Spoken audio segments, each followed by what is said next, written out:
with Ultimate Motorcycling, and today, as you can see, we just got done riding the brand new 2024 Aprilia RS 457. Now, Aprilia is coming into the lightweight segment in a huge way.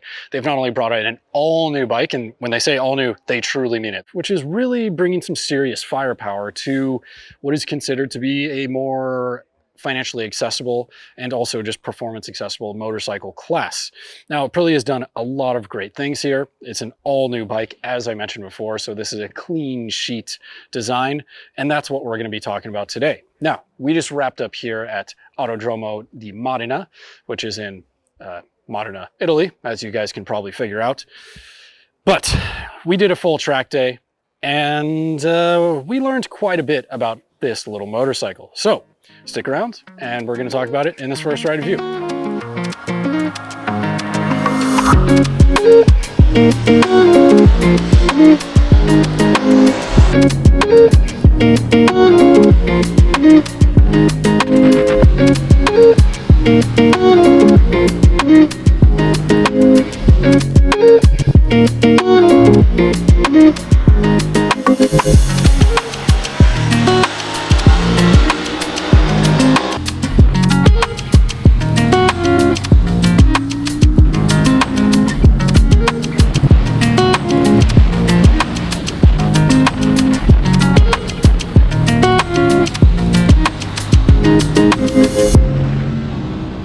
So first things first, what do I want to talk about? Of course, the 457 parallel twin power plant makes 47 horsepower, about 32 foot-pounds of torque. So it is at the top of the spectrum in terms of horsepower figures or claimed horsepower figures for the class.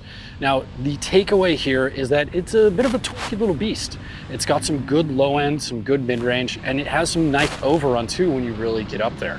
For me, this engine, although we tested at a racetrack, we're really testing its true peak performance. If you think about it in a street context, which is where this bike is probably going to live most of its life for most riders, that torque is really going to help you carry through corners. It allows you to carry a gear taller, for example, allows the engine to be a bit more forgiving because you still have power. You don't have to keep it on the boil, as we say, and keep the revs up. And it's just a very accessible, approachable engine while being exciting. I mean, the engine note itself is very engaging. It's very reminiscent of Aprilia's other RS bikes, which include the RS 660 and the RS V4. It's got a very, very tasty exhaust note. Wrapping up our discussion on the 457's engine, and we have to talk about the excellent shifting. The little Aprilia's gearbox is definitely one of the best in the class and uses higher spec hardware than most lightweight bikes, slotting into gears confidently, and features an incredibly light clutch pull that newer riders will appreciate. In addition, our bikes were equipped with the optional bi-directional quick shifter for $399 that allows clutchless shifting in both directions. The calibration is spot on, and it's definitely worth the investment for those that want to do more aggressive riding, such as riding at the racetrack.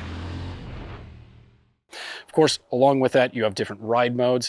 It does come with a sport, eco, and rain mode. They don't change peak horsepower numbers or anything, they just change the throttle actuation and the throttle map. There's some pretty significant differences for them. Because we're on the racetrack, I use sport primarily. Eco softens it, and rain really softens it just for those things. Now, you also have adjustable traction control and multi-channel ABS. You have a standard road mode, and you also have an ABS mode that does front-folding ABS for the racetrack. Now, kind of getting into some other things before we really dive into that, let's talk about the chassis, which is a class-leading aspect here. You have an aluminum twin spar chassis, a la the RS 660 and RS V4. So that's pretty high-tech stuff coming into a segment that is typically budget oriented. So you're going to see a lot of steel trellis or tubular steel frames that have a lot more flex.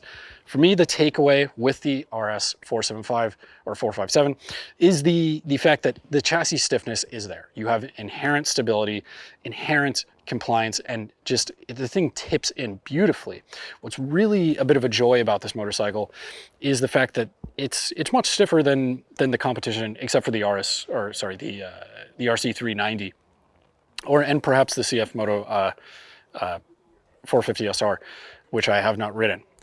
Now, you have preload adjustable 41 millimeter upside down fork there. So that's, higher spec stuff than the Kawasaki Ninja 400 and 500, but you also have a preload adjustable shock in the rear. You know, overall, they've actually sprung and damped this a little bit stiffer than you might find for the class, which actually, in a racetrack scenario, allowed this thing to hold up under aggressive braking at higher, more experience level paces.